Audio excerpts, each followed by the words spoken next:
को मेरा नमस्कार। और हम राष्ट्रपति टॉपिक के बारे में चर्चा कर रहे थे। राष्ट्रपति जो टॉपिक है, इसमें आज हम पढ़ेंगे शपथ, राष्ट्रपति की शपथ, राष्ट्रपति का कार्यकाल, पद रिक्तता, वेतन भत्ते, राष्ट्रपति के परमाभियोग की प्रक्रिया और राष्ट्रपति के विशेष अधिकार एवं उन्मुक्तियां। जो भी विद्यार्थी ये वीडियो आज पहली बार देख रहा है तो उनको मैं बताना चाहूँगा कि अब से पहले जो है मेरे 2 वीडियो आ चुके हैं, जिसमें मैं राष्ट्रपति को लेकर के 2 क्लास ले चुका हूँ। और आपने यदि वो वीडियो नहीं देखे हैं तो पहले आप वो पिछले वाले दोनों वीडियो देखें। आप जो इस प्लेलिस्ट में जाकर के नीचे और श्री समर्पण केयर इंस्टीट्यूट में जो है क्लिक करके और मेरे पिछले जो दोनों वीडियो हैं पहले आप वो देखें। और उन वीडियोस के अंदर अपन ने जो पढ़ा था वो था राष्ट्रपति से संबंधित अनुच्छेद, इसके अलावा राष्ट्रपति का निर्वाचक मंडल और राष्ट्रपति के निर्वाचन की प्रक्रिया। हमने बहुत डिटेल से उसके बारे में चर्चा की थी।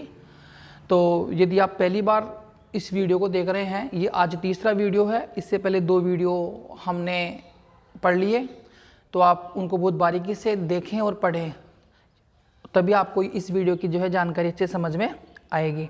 और राष्ट्रपति एक ऐसा टॉपिक है जिससे हर एग्ज़ाम में, चाहे वो कक्षा 8 की बोर्ड के एग्ज़ाम हो, चाहे कक्षा 10 की बोर्ड के एग्ज़ाम हो, चाहे कक्षा 12 की बोर्ड के एग्ज़ाम हो, हर बोर्ड एग्ज़ाम में जो है एक प्रश्न निश्चित रूप से अनिवार्य रूप से आता है। इसलिए आपके लिए ये जो टॉपिक है राष्ट्रपति वाला, ये बहुत ही इम्पोर्टेंट और मोस्ट टॉपिक है। ठीक है, तो आप कॉपी और पेन लेके बैठिए और मैं जैसे जैसे आपको समझाऊँ, पढ़ाऊँ या आपको जानकारी दूँ, आप उनको जो है अपनी कॉपी में नोट डाउन करते जाएँ। तो चलो हम शुरू करते हैं। राष्ट्रपति और प्रेसिडेंट, जिसका उल्लेख हमारे संविधान के अनुच्छेद 52 में है। अनुच्छेद 52 में लिखा हुआ है कि भारत का एक राष्ट्रपति होगा। और अनुच्छेद 53 में क्या लिखा हुआ है? अनुच्छेद 53 में लिखा हुआ है कि संघ कार्यपालिका जो शक्तियां हैं वो राष्ट्रपति में निहित होगी। तो हमने जो है इसका निर्वाचन की प्रक्रिया पढ़ ली थी और हमने देखा था कि जो भी उम्मीदवार न्यूनतम कोटा प्राप्त करेगा वह व्यक्ति जो है राष्ट्रपति पद के लिए विजयी माना जाएगा। और जो विजयी उम्मीदवार है, अब उस विजयी उम्मीदवार को शपथ कौन दिलाएगा, तो हम बात करेंगे आज उसके शपथ के बारे में कि राष्ट्रपति को शपथ कौन दिलाता है। तो अनुच्छेद 60 के अनुसार, याद रखना, अनुच्छेद 60 के अनुसार सर्वोच्च न्यायालय का, किसका? सर्वोच्च न्यायालय का मुख्य न्यायाधीश यानी चीफ जस्टिस राष्ट्रपति को शपथ दिलाता है। राष्ट्रपति संविधान के संरक्षण व लोक कल्याण की शपथ लेता है। यदि आपसे कोई पूछे कि राष्ट्रपति को शपथ कौन दिलाता है, तो सर्वोच्च न्यायालय का मुख्य न्यायाधीश। और यदि मान लीजिए सर्वोच्च न्यायालय का मुख्य न्यायाधीश का पद खाली हो तो सर्वोच्च न्यायालय का वरिष्ठ जो न्यायाधीश है वो राष्ट्रपति को शपथ दिलाता है। और अच्छा, यदि आपसे कोई पूछे कि राष्ट्रपति जो है किस बात की शपथ लेता है, राष्ट्रपति किस बात की शपथ लेता है, तो राष्ट्रपति शपथ लेता है संविधान के संरक्षण की। किसकी? संविधान के संरक्षण की। इसको अच्छे से आप नोट कर लो अपने दिमाग में, कॉपी में, कि राष्ट्रपति किस बात की शपथ लेता है? संविधान के संरक्षण की, संविधान के संरक्षण की, संविधान के संरक्षण की व लोक कल्याण की। ठीक है। और हमारे जो प्रधानमंत्री है या जो मंत्री परिषद है वो किस बात की शपथ लेते हैं? वो लेते हैं पद एवं गोपनीयता की। तो इसके बाद में आगे है कार्यकाल। आगे हम पढ़ेंगे राष्ट्रपति का कार्यकाल, कि राष्ट्रपति का कार्यकाल कितना है। यानी राष्ट्रपति शपथ लेने के बाद में कितने समय तक जो है अपने पद पर बना रहता है। तो राष्ट्रपति का कार्यकाल देखो, अनुच्छेद 56, कौन से अनुच्छेद में है? आर्टिकल 56। आर्टिकल 56 के अनुसार राष्ट्रपति का कार्यकाल 5 वर्ष का होता है। कितने वर्ष का होता है? 5 वर्ष का। तो यदि हमसे पूछा जाए कि राष्ट्रपति का कार्यकाल या उसकी पदावधि कितनी होती है, तो राष्ट्रपति का कार्यकाल है 5 वर्ष। कितने वर्ष है? 5 वर्ष। ठीक है। उसके बाद में हम बात करेंगे पद रिक्तता, यानी 5 वर्ष का जो कार्यकाल है, क्या इससे पहले राष्ट्रपति का पद रिक्त हो सकता है? भाई राष्ट्रपति का जो कार्यकाल है वो 5 वर्ष का है, तो क्या इससे पहले राष्ट्रपति का जो पद है वो रिक्त हो सकता है? बिल्कुल, क्यों नहीं हो सकता? हो सकता है।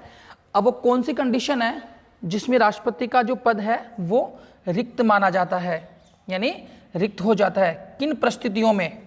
ऐसी कौन सी कंडीशन है जिसमें राष्ट्रपति का जो पद है वो रिक्त माना जाता है? तो 3 कंडीशन है, ऐसी 3 परिस्थितियां हैं जिसमें राष्ट्रपति का जो पद है वो रिक्त माना जाता है। नंबर एक है महाभियोग प्रक्रिया द्वारा हटाने पर, यदि हमारी जो संसद है, ये संसद महाभियोग प्रस्ताव पारित करके और राष्ट्रपति को पद से हटा सकती है। तो एक तो ये कंडीशन कि यदि राष्ट्रपति के ऊपर महाभियोग की लाया जाए और उस महाभियोग के द्वारा यदि राष्ट्रपति को हटा दिया जाए तो राष्ट्रपति का पद क्या माना जाएगा? रिक्त माना जाएगा। देखो, एक तो होता है अभियोग, एक तो क्या होता है? अभियोग। सामान्य यदि किसी व्यक्ति के ऊपर अपन कोई कार्रवाई करते हैं किसी प्रकार की, तो वो तो कहलाता है अभियोग। लेकिन राष्ट्रपति जैसे व्यक्ति को हटाने के लिए अपन जो अभियोग लगाते हैं उसे अभियोग नहीं कहते, उसे क्या कहते हैं? महाअभियोग। क्या कहते हैं? महाअभियोग कहते हैं। यदि सामान्य किसी मंत्री या अन्य किसी को हटाना हो तो उसे तो हम कहते हैं अभियोग, लेकिन राष्ट्रपति जैसे व्यक्ति को हटाने के लिए अपन जो अभियोग पारित करते हैं संसद में उसे कहते हैं महाअभियोग। तो पहली जो परिस्थिति है वो कौन सी है कि संसद के द्वारा महाअभियोग प्रक्रिया के द्वारा राष्ट्रपति का पद रिक्त किया जा सकता है। दूसरी है ये पहली, ये दूसरी है स्वयं द्वारा उपराष्ट्रपति को त्यागपत्र देने पर। यदि राष्ट्रपति स्वयं अपना त्यागपत्र दे दे, यदि राष्ट्रपति स्वयं अपना त्यागपत्र दे दे तो उसका पद क्या माना जाएगा? रिक्त माना जाएगा। अच्छा, राष्ट्रपति अपना त्यागपत्र देता किसे है? उपराष्ट्रपति को। इसीलिए मैंने इस लाइन में लिखा है उपराष्ट्रपति, क्योंकि कई बार परीक्षा में इस प्रकार का प्रश्न अपने से पूछ लिया जाता है कि राष्ट्रपति अपना त्यागपत्र किसे देता है। तो राष्ट्रपति जो है अपना त्यागपत्र उपराष्ट्रपति को देता है। ठीक है। उसके बाद में तीसरी कंडीशन, मृत्यु हो जाने पर, यदि किसी राष्ट्रपति की पद पे रहते हुए मृत्यु हो जाए तो उस कंडीशन में उसका जो पद है वो क्या माना जाएगा? रिक्त माना जाएगा। जैसे हमारे भूतपूर्व राष्ट्रपति डॉक्टर जाकिर हुसैन की पद पे रहते हुए क्या हो गई थी? मृत्यु हो गई थी। ठीक है। तो उस कंडीशन में क्या माना जाता है? उसका पद रिक्त माना जाता है। तो 3 परिस्थितियां हैं जिनमें राष्ट्रपति का पद खाली माना जाएगा। महाभियोग, दूसरा स्वयं द्वारा उपराष्ट्रपति को त्यागपत्र देने पर, और तीसरा मृत्यु हो जाने पर। ठीक है। तो शपथ, कार्यकाल और पद रिक्तता। इसके बाद में अगला जो बिंदु है वो है वेतन भत्ते। इसका अर्थ है कि राष्ट्रपति को कितना वेतन दिया जाता है। तो राष्ट्रपति को जो है 5 लाख रुपए वेतन दिया जाता है। 2019 के बाद में जो है राष्ट्रपति को कितना वेतन दिया जाता है? 5 लाख रुपए। 7वां वेतन आयोग पारित होने के बाद में हमारे राष्ट्रपति का जो वेतन है वो कितना है? 5 लाख रुपए। एवं अन्य सुविधाएं, अन्य जो फैसिलिटीज़ है वो, और वो जो भी संसद तय करे, यानी जो भी संसद तय करेगी वो सभी अन्य सुविधाएं राष्ट्रपति को दी जाएगी।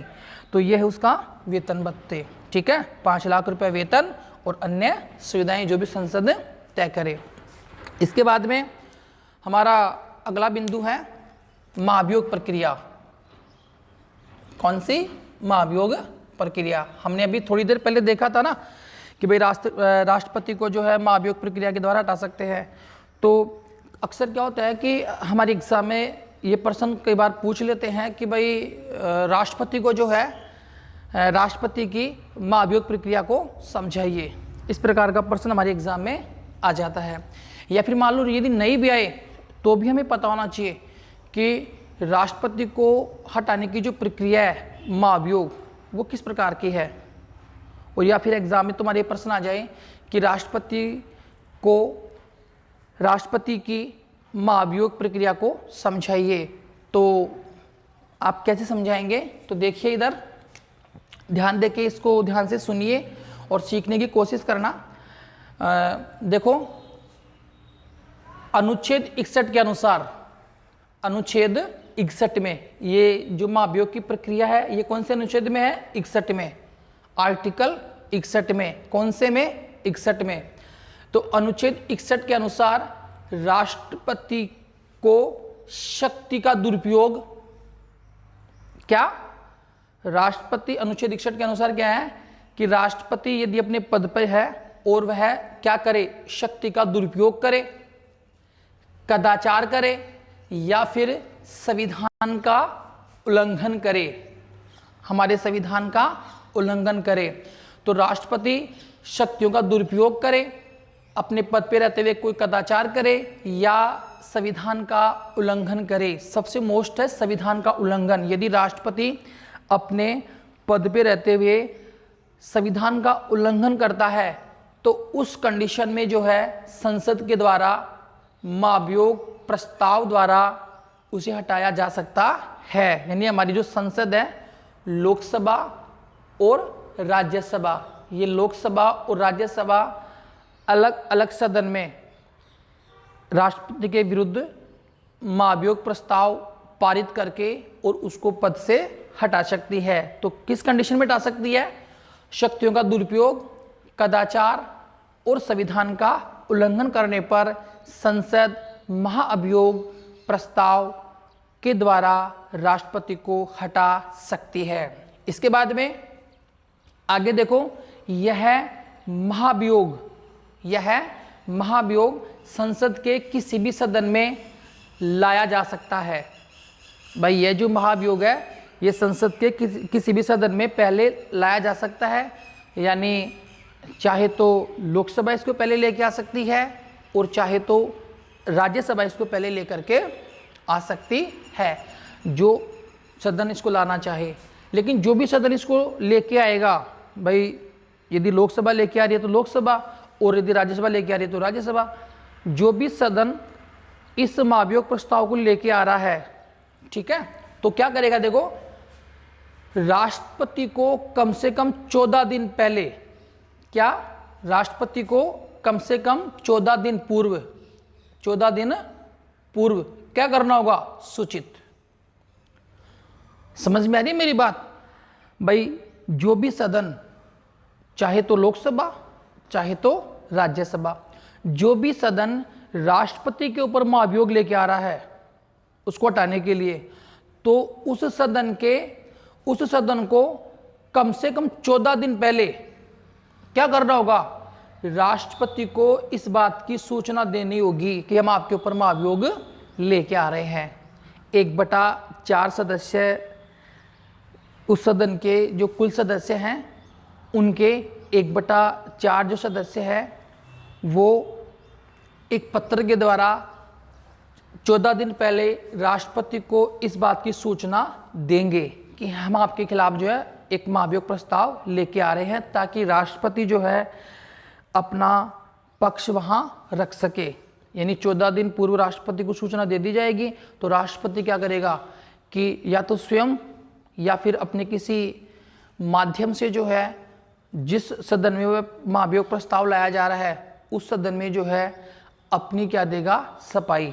यानी जो भी उसके ऊपर आरोप लगाया गया है उस आरोप के खिलाफ वो क्या देगा? अपनी सफाई देगा। और यदि उसका आरोप जो उसके ऊपर लगाया गया है यदि वो गलत है, यदि वो खारिज हो जाता है, तो फिर महाभियोग की प्रक्रिया नहीं लगेगी। यदि राष्ट्रपति जो है अपनी बात रखने में सफल हो गया उस अपराध के खिलाफ या उस कदाचार के खिलाफ, तो फिर महाभियोग की प्रक्रिया नहीं लगेगी। और यदि मान लीजिए साबित करने में असफल रहा तो फिर संसद क्या करेगी, वो सदन क्या करेगा कि उस महाभियोग प्रक्रिया को, जो उस प्रस्ताव को जो है सदन में पारित कराने की कोशिश करेगा और उस प्रस्ताव को सदन में रखा जाएगा। और उस सदन की, भाई जिस सदन में वो प्रस्ताव रखा गया है उस सदन की कुल सदस्य संख्या के, उस सदन की कुल सदस्य संख्या के 2/3 बहुमत से, भाई जिस सदन में वो महाभियोग प्रस्ताव रखा गया है उस सदन की जो कुल जनसंख्या है, वो जनसंख्या नहीं, कुल सदस्य संख्या जो है उसका 2/3 बहुमत द्वारा पारित होने पर राष्ट्रपति का पद रिक्त माना जाता है। यदि जिस सदन में वो महाभियोग प्रस्ताव लाया गया है, यदि उस सदन की कुल सदस्य संख्या का 2/3, 2/3 सदस्य यदि उस महाअभियोग प्रस्ताव को पारित कर देते हैं तो फिर क्या होगा, वह प्रस्ताव उस सदन में पारित माना जाएगा और फिर वहाँ से पारित होने के बाद में वह प्रस्ताव जो है सदन नंबर 2 में जाएगा। यदि पहले लोकसभा ने पारित किया है तो फिर वो राज्यसभा में जाएगा, और यदि पहले राज्यसभा ने पारित किया है तो फिर वह कहाँ जाएगा, लोकसभा में जाएगा। माना कि जैसे लोकसभा ने वो प्रस्ताव पारित कर दिया तो अब वह कहाँ जाएगा, राज्यसभा में। तो जिस प्रकार से लोकसभा ने पारित किया उसी प्रकार से क्या होगा कि राज्यसभा भी क्या करेगी, अपने कुल सदस्य संख्या के 2/3 बहुमत से उस प्रस्ताव को पारित करेगी। और यदि मान लीजिए कि राज्यसभा ने भी क्या किया कि अपने कुल सदस्य संख्या की 2/3 बहुमत से उस प्रस्ताव को पारित कर देती है तो राष्ट्रपति का पद जो है उस दिन से रिक्त माना जाएगा।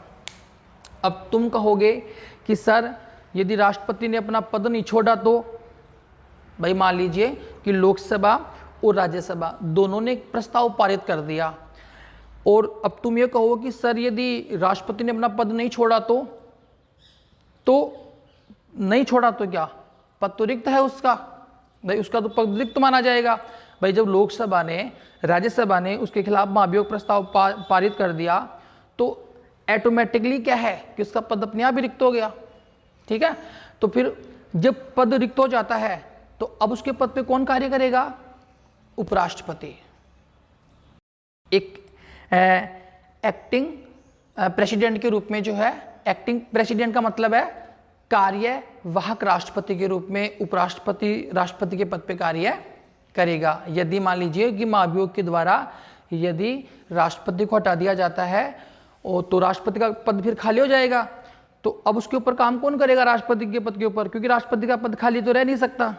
भाई भारत का जो प्रतीक है, संविधान की जो शक्तियाँ, संवैधानिक शक्तियाँ जिसमें निहित है, तो उसका पद तो खाली रह नहीं सकता। तो फिर जब तक नया राष्ट्रपति चुन करके नहीं आ जाता, मेरी बात को ध्यान से सुनना, कि जब तक नया राष्ट्रपति चुन करके नहीं आ जाता तब तक उपराष्ट्रपति राष्ट्रपति के पद पर कार्यवाहक राष्ट्रपति के रूप में, यानी एक्टिंग प्रेसिडेंट के रूप में क्या करेगा, उसके पद पे कार्य करेगा। और जो अधिकार राष्ट्रपति को प्राप्त थे, जो अधिकार, जो शक्तियाँ राष्ट्रपति को प्राप्त थी, वो सारे अधिकार, वो सारी शक्तियाँ जो है उस उपराष्ट्रपति को प्राप्त होगी जब वह राष्ट्रपति के पद पे कार्य करेगा। और जो वेतन राष्ट्रपति को दिया जाता है वह अब किसको दिया जाएगा, उपराष्ट्रपति को, क्योंकि उपराष्ट्रपति अब क्या काम कर रहा है, राष्ट्रपति के पद पे कार्य कर रहा है। अब तुम कहो कि सर यदि उपराष्ट्रपति भी नहीं हो तो, यदि उपराष्ट्रपति भी नहीं हो तो यदि मान लीजिए उपराष्ट्रपति का पद भी खाली है जैसे मान लीजिए कि उपराष्ट्रपति का पद भी खाली है, राष्ट्रपति का भी पद भी खाली हो गया, तो अब उस कंडीशन में कौन कौन काम करेगा राष्ट्रपति के पद के ऊपर? तो उस कंडीशन में जो है, यदि राष्ट्रपति उपराष्ट्रपति दोनों का पद रिक्त है तो उस कंडीशन में जो है सर्वोच्च न्यायालय का मुख्य न्यायाधीश जो है राष्ट्रपति के पद पे कार्य करेगा।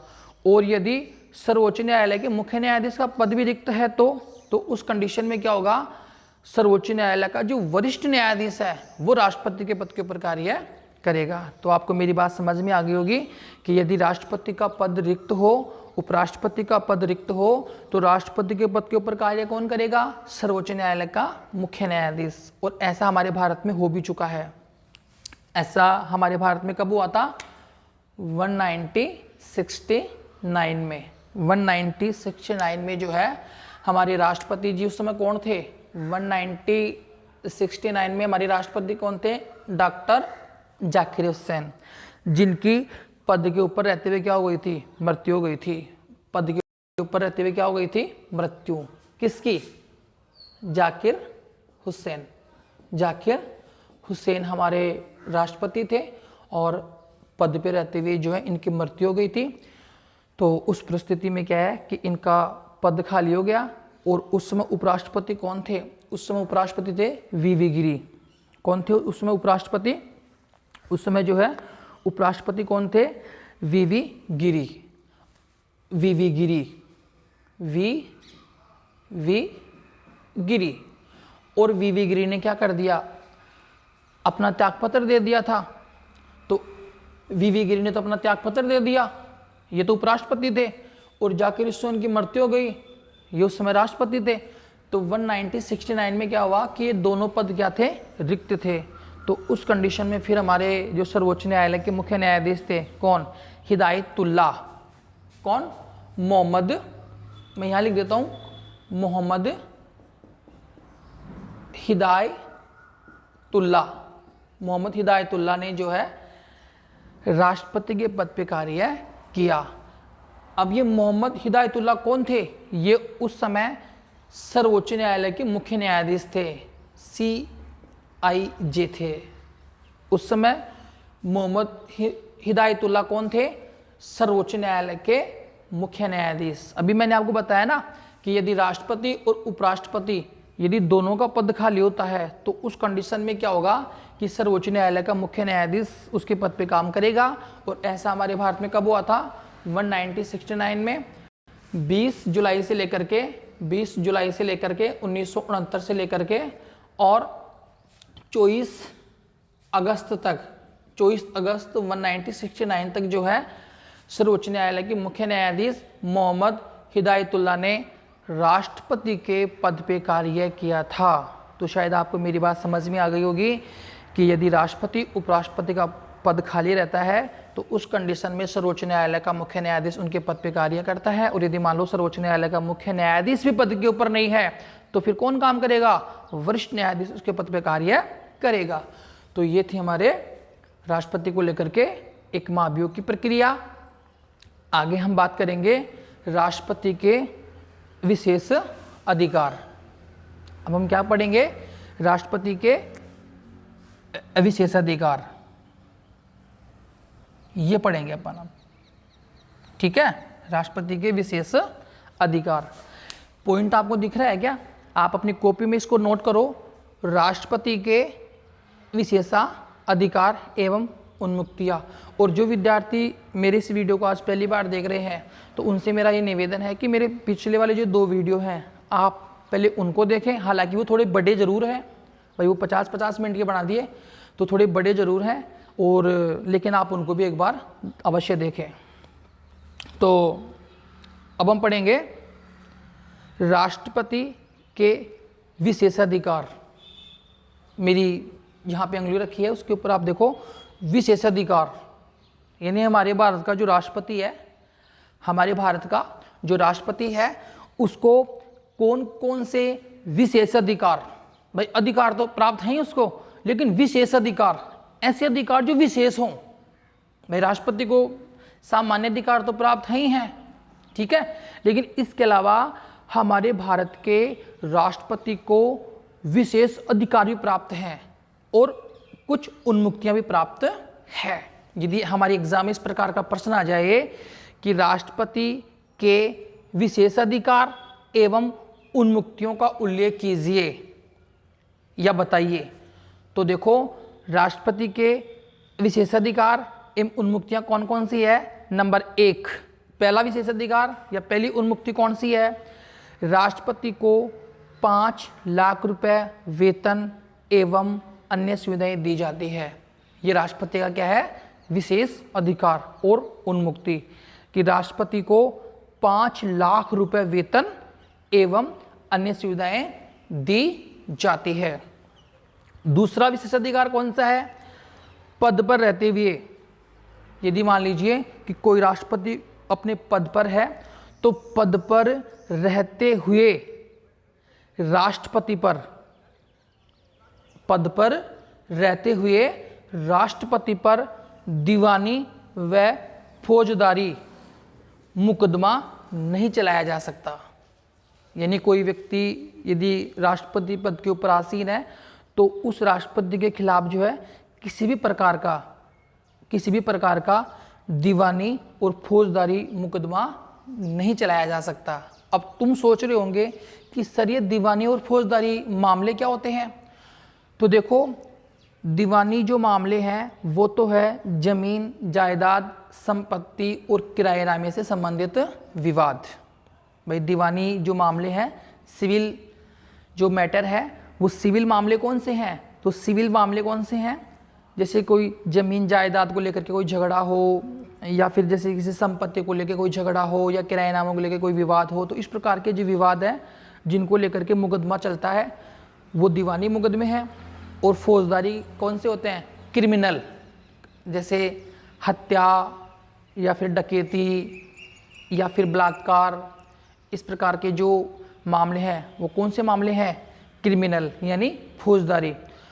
तो पद पर रहते हुए राष्ट्रपति पर दीवानी व फौजदारी मुकदमा नहीं चलाया जा सकता।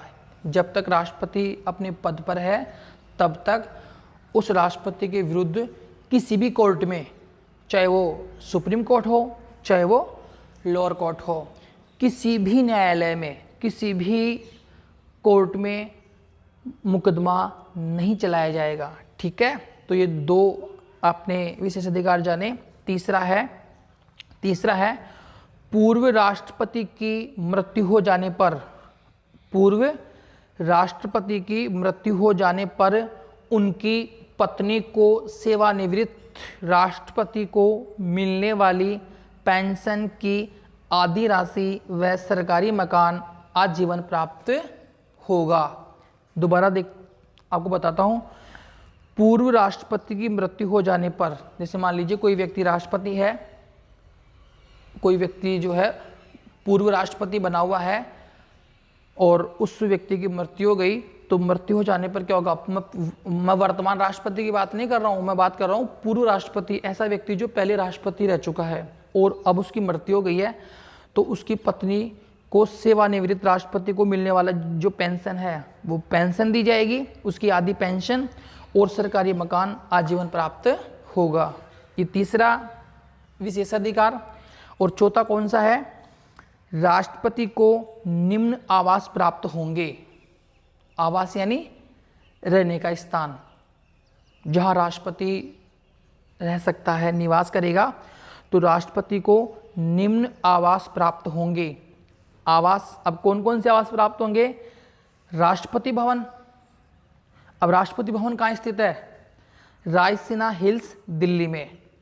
जो रायसीना की पहाड़ियाँ हैं, और उन रायसीना की जो पहाड़ियाँ हैं उन पहाड़ियों में, हिल्स यानी पहाड़ियाँ, उन पहाड़ियों में राष्ट्रपति का क्या बना हुआ है, राष्ट्रपति भवन बना हुआ है, जहाँ राष्ट्रपति का आवास या निवास स्थान है। और ये कौन सा स्थान है, औपचारिक। दूसरा स्थान क्या है, द रिट्रीट।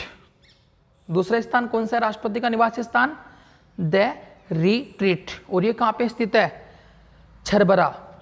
अब छरबरा कहाँ है, हिमाचल प्रदेश में, यानी हिमाचल प्रदेश जो है, और वहाँ पे जो छरबरा है, उस छरबरा में राष्ट्रपति का एक और निवास स्थान है, आवास स्थान है, जिसका नाम है द रिट्रीट।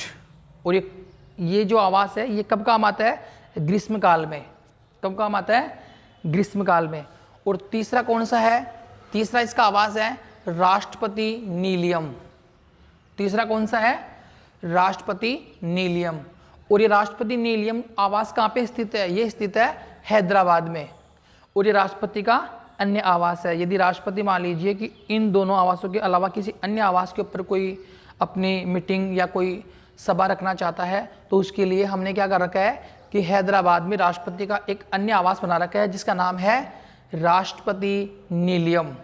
कई बार हमारे एग्जाम में ये प्रश्न पूछ लिया जाता है कक्षा 10 कक्षा 12 की बोर्ड परीक्षाओं में कि द रिट्रीट कहाँ स्थित है। राष्ट्रपति का जो द रिट्रीट आवास है वो कहाँ स्थित है? तो छरबरा हिमाचल प्रदेश में। और राष्ट्रपति नीलियम कहाँ स्थित है? हैदराबाद, आंध्र प्रदेश की राजधानी हैदराबाद में स्थित है। इसके अलावा आगे हम बात करें तो ये थे हमारे राष्ट्रपति को लेकर के आज की चर्चा। ठीक है, हमने राष्ट्रपति के बारे में जो आज पढ़ा एक बार मैं रिवाइज कर देता हूँ। आज के हमारी क्लास में हमने पढ़ा राष्ट्रपति की शपथ के बारे में। और राष्ट्रपति को शपथ कौन दिलाता है? सर्वोच्च न्यायालय का मुख्य न्यायाधीश। ठीक है, और राष्ट्रपति किस बात की शपथ लेता है? संविधान के संरक्षण की, ठीक है, और लोक कल्याण की। राष्ट्रपति कार्यकाल कितना है? 5 वर्ष। पदरिक्तता महाभियोग के द्वारा हटाया जा सकता है या फिर स्वयं त्यागपत्र दे दे उपराष्ट्रपति को मृत्यु हो जाने पर। फिर उसके वेतन भत्ते 5 लाख रुपए, अन्य सुविधाएं। महाभियोग की प्रक्रिया में हमने क्या पढ़ा कि अनुच्छेद 61 में इसकी प्रक्रिया का महाभियोग प्रक्रिया का वर्णन है। और महाभियोग कौन लेके आएगा? संसद के सदस्य। महाभियोग लाने से पहले राष्ट्रपति को सूचित करेंगे। कितने दिन पहले? 14 दिन पहले। और दोनों सदन इस महाभियोग को अलग अलग पारित करेंगे। और यदि मान लीजिए कि 2/3 बहुमत से उसको पारित कर देते हैं तो राष्ट्रपति का पद खाली माना जाएगा। और ये जो महाभियोग की प्रक्रिया है ये क्या है? एक अर्धन्यायिक प्रक्रिया है। ये क्या है? एक अर्धन्यायिक प्रक्रिया। और लास्ट में हमने जो पढ़ा वो क्या पढ़ा? हमने पढ़ा राष्ट्रपति के विशेषाधिकार, राष्ट्रपति के विशेषाधिकार एवं उन्मुक्तियां। और हमने इसमें क्या देखा कि राष्ट्रपति को 5 लाख रुपए वेतन एवं अन्य सुविधाएं दी जाती है। पद पर रहते हुए राष्ट्रपति पर दीवानी में फौजदारी मुकदमा नहीं चलाया जा सकता किसी भी प्रकार का। तीसरा, पूर्व राष्ट्रपति की मृत्यु हो जाने पर उनकी पत्नी को सेवानिवृत्त राष्ट्रपति को मिलने वाली पेंशन की आधी राशि व सरकारी मकान आजीवन प्राप्त होगा। और तीसरा हमने देखा कि राष्ट्रपति को निम्न आवास प्राप्त होंगे। पहला, राष्ट्रपति भवन, ये रायसीना हिल्स दिल्ली में स्थित है। द रिट्रीट ये छरबरा हिमाचल प्रदेश में स्थित है। और राष्ट्रपति नीलियम ये हैदराबाद में स्थित है। तो ये थी आज की हमारी क्लास। तो विद्यार्थियों, आपने आज की ये क्लास देखी और मैं फिर आपको उससे कहना चाहूँगा कि यदि आप पहली बार मेरी इस क्लास को देख रहे हैं तो ये मेरी तीसरी क्लास है। इससे पहले जो है मैंने 2 क्लास और ले रखी है। तो आप जिस चैनल पे आप देख रहे हो उसी चैनल पे आप जो है मेरी उन 2 क्लासों को भी देखें। और हमारे इस चैनल को आप जो है सब्सक्राइब करें और बेल के आइकन को दबाएं ताकि हम जो भी अन्य क्लास लें उसका नोटिफिकेशन आप तक पहुंच सके। और एक और मेरा आपसे निवेदन है, मोस्ट निवेदन है कि आप मेरी इस वीडियो को जो है, मेरी इस क्लास को जो है अधिक से अधिक अपने दोस्तों में और अपने जो मिलने वाले हैं अन्य बच्चे जो कक्षा 12 में 10 में पढ़ते हैं आप उन तक शेयर करें। तो ये थी आज की हमारी क्लास। जय हिंद, जय भारत।